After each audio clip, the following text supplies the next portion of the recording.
Good evening, ladies and gentlemen. This is Sandrock Custom Gaming. We are here playing Heroes of the Storm. We have here Jaina, the Frost Mage, who we will be playing in an exciting match today. This is quite a bit of a back and forth. It kind of showcases the strengths and weaknesses of the character. So let's just jump right in, and you can see what the character is all about. Here we are in the Tomb of the Spider Queen. We have here on our team, looks like Nazebo, Dahaka, Sergeant, Hammer, and Tracer. This is an interesting team comp, a lot of burst damage potential, not a ton of frontline, which becomes pretty obvious throughout this match. So here I am, going to the top lane, looking to be with this Tracer. It's kind of tough to know where to go with Jaina sometimes, because you've got the problem that if you solo, you are very susceptible to ganks. And so you have to kind of gauge who's going to be a good lane partner for you. You really should not be soloing unless you're on a very large map. Think Blackheart's Bay, something like that. So here we got a first piece of action, and I go in very deep and then get myself body blocked. Not a great start to this match. But you know what? Sometimes you have a rough start, and this can either put you on full tilt, make you play poorly, or you can, learn from it. And that's always what I strive to do in my game. I'm human, though, so it doesn't always work out that way. So we're back on the map, and kind of taking an alt route here to get a little faster to the lane. This is kind of dangerous because I'm not staying in the protected area. Now I could get the kill here, and I do, but as you can see, I'm getting ganked, and we lose Tracer, so I am now solo in this lane, and Zeratul is stalking around. There he is, just kind of chunking me down a little bit. We've got Lunara coming in, and there it is. Very frustrating, very, very frustrating. Lunara is a character I need to personally do a little more research on. I don't quite understand her ability. She's new to me, certainly not new to the game, but I took a break from this game for several months and just kind of got bored, wanted to play some other things, which I think is a healthy thing to do as a gamer, take some breaks and all that. But I don't know her abilities really well. I should probably tool around with them in the practice mode a little bit. So we're back to lane again, 2 deaths, and look, right away we got a kill on Zeratul, some good damage on Diablo there, and a double kill. And this is what I'm talking about, if I had allowed myself to go on tilt from those first 2 deaths, I could have easily messed that up, and we would not have had that comeback. And if you look at the XP gauge at the top, we're pretty even now. The first kills are nice, but they're not everything. In fact, farming your lane is usually a lot more important than getting those early kills. Now, I am way too deep here. Apparently was not learning my lesson, so I take quite a bit of damage. But I back up, and I'm able to get a drink from the fountain and kind of go back in lane and farm a little bit.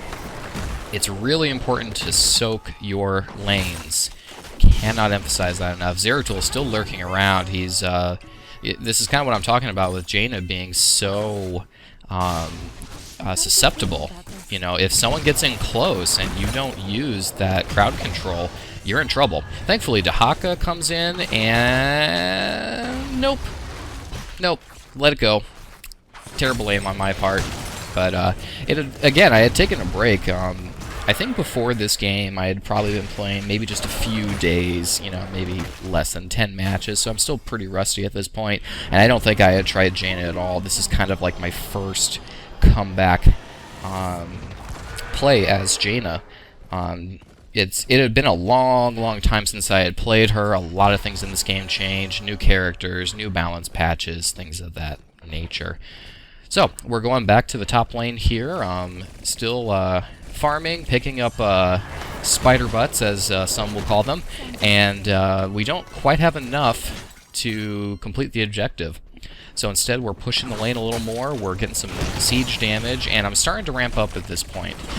You can see that with Jaina, if you get those frost attacks off, you do extra damage from there. And here we go, we got Zeratul and Lunara and Diablo, and that's a dead Jaina.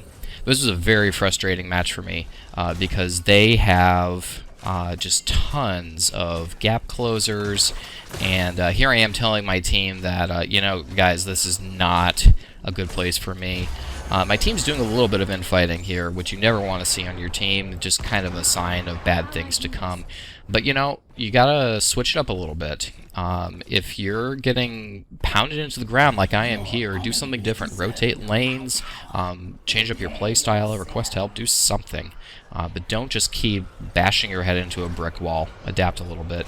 So, we're here now with Sergeant Hammer, and got a little bit of damage off on that Greymane, who's trying to return it, but he just doesn't have the damage output that Jaina does. So they did manage to get the enemy web weavers, and so this is going to take a lot of our focus. My dog barking in the background, not sure if you can hear that. So we're just going to focus on this for now. Greymane is a very deceptive character. He doesn't do a ton of damage from range, but if he gets you down, you know, maybe below half health, some characters even less than that, you know, maybe just down a third of your health, he can jump on you and take you out quick, very, very fast. So you have to be very careful with him, especially if you're playing a character like Jaina who does not have an escape. Her escape is her crowd control, her freezing ability, just kind of slowing the enemy down. And if you don't land that, you got nothing. Absolutely nothing, and you're probably going to die. I do walk through these Abathur mines here, and I take 3 of them to the base. You can see how much damage that does, and here we go. Yep, Greymane jumping in on my face, just like I was talking about. You can see there, I wasn't even down to half health, but combined with Abathur, you know, even though he jumped into tower range, he managed to kill me.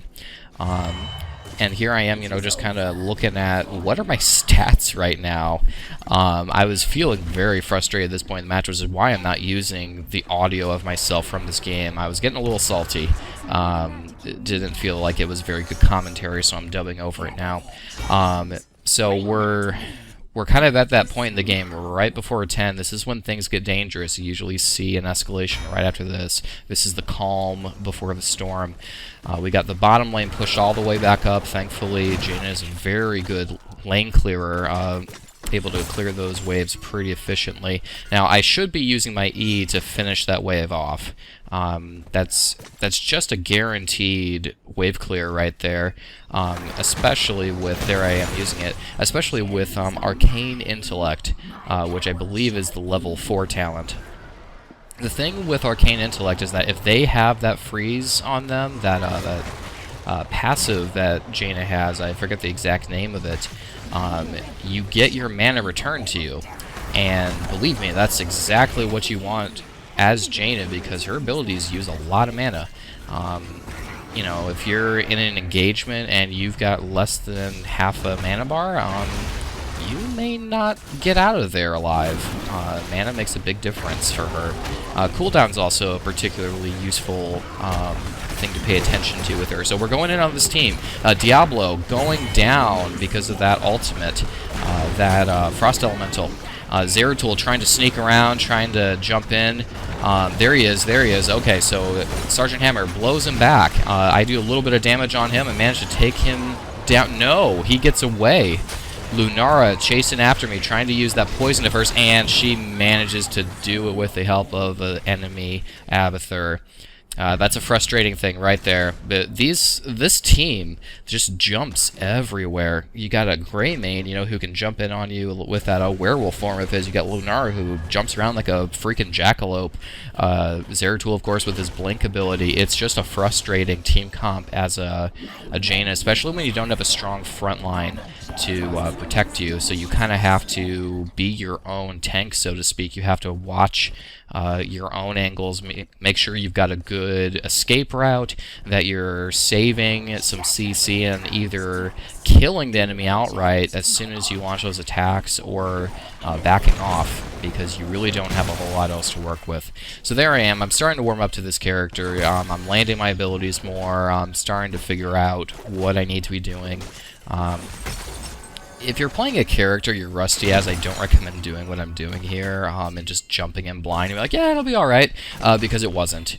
It totally was not. I die a lot in this match, and I feel like if I had done even one practice match against AI, it would have been fine. So Greymane coming in, he's doing a little bit of poke, doesn't really accomplish much. I'm seeing if I can maybe get him, but he's playing smart, so it's just not worth jumping in.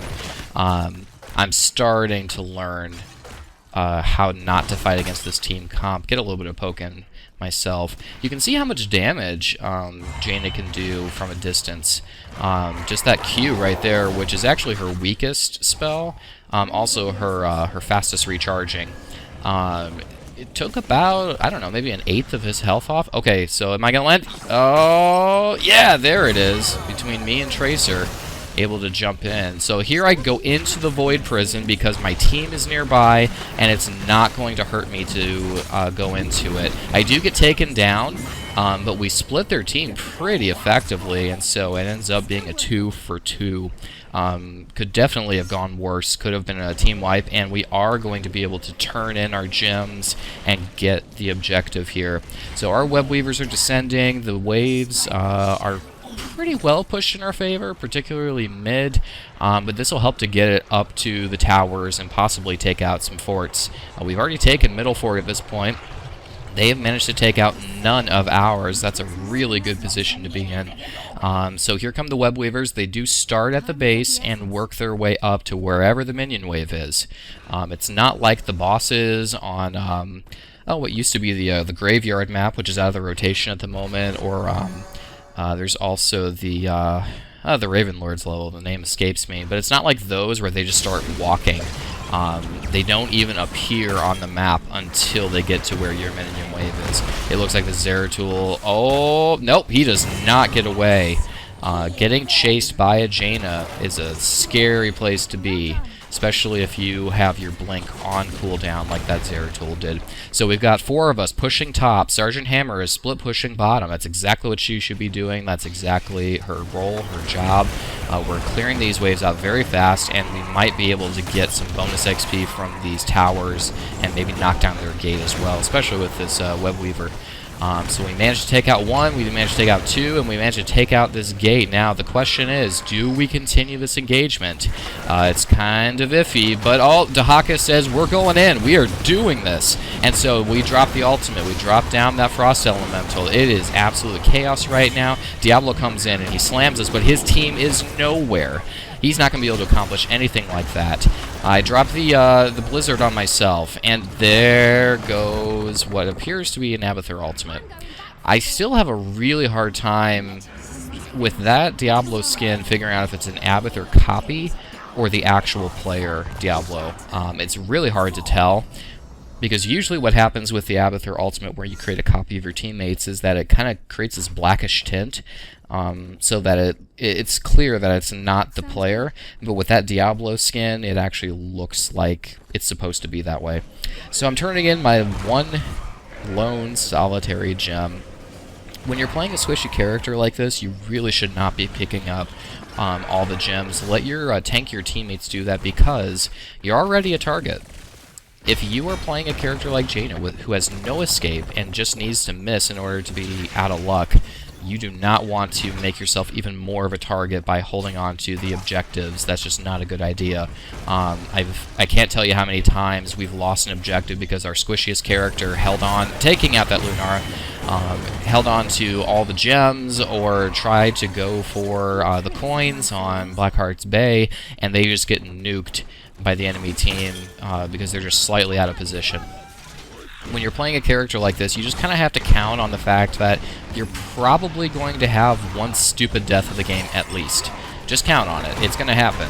Don't get frustrated. Don't yell at people. Don't blame everyone else. Take it on yourself. You know, you did it. But you're a squishy character, and so you are the primary target. You just are. and I feel like a lot of times players are quick to blame in this game, and so you just kind of need to know who you are. It's kind of like in football, you know, you're the quarterback, and if given half a chance, the enemy team's going to go for you, trying to take you out of the equation because you create so much power, so much potential for your team. So here we are getting Web Weavers again. It's currently 17-16. Everyone's up. Sergeant Hammer coming in slowly. She doesn't have a mount like the rest of us, so she has to go at walk speed. Okay, getting it slammed by Diablo. Managing to get some damage off, but that's it. I did manage to drop the Frost Elemental, and that is continuing to do some damage. That enemy Lunara going down along with the Diablo, and man, this is quite a match here. Again, you know, we had a rough start, but you can see we are clearly swinging into the advantage here. Just coming together, grouping up. That's the other thing that can sink a team is when you don't group up. Okay, so here we go. One down. And going into stasis, that Dahaka, with no time to spare, manages to stay alive somehow. Currently, I'm the only one down on my team.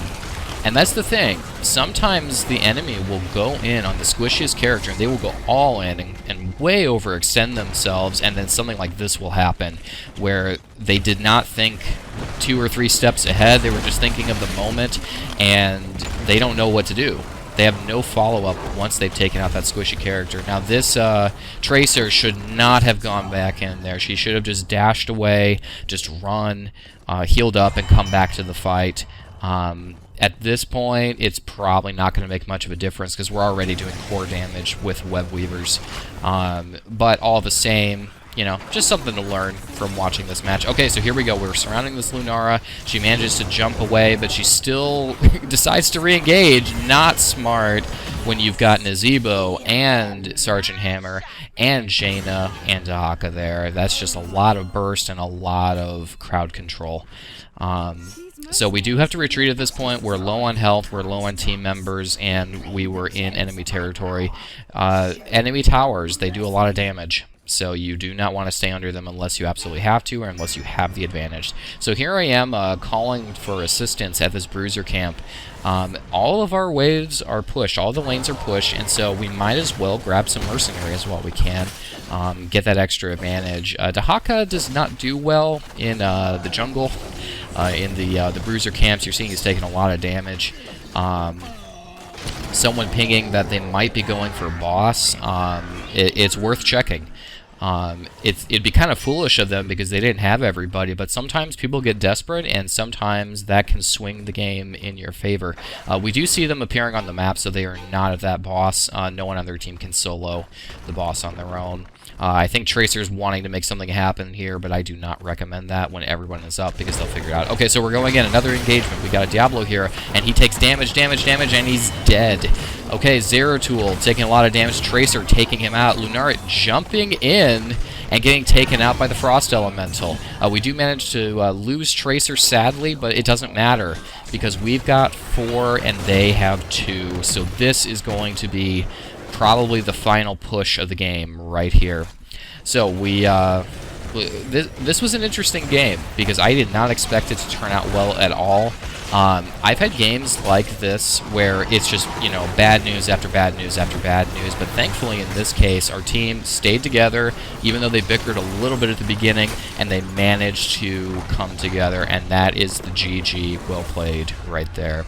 So, I hope you all enjoyed watching this. This was a fun match to play once we got past the frustrating beginning. It's never over, guys. Even if you have a rough start, you know, don't let that set the tone for you. You get to decide whether or not you're going to win the match, and in this case, we managed to do just that. Again, I am Sandrockcstm. Thank you so much for watching. Enjoy the rest of your day, and we will see you next time.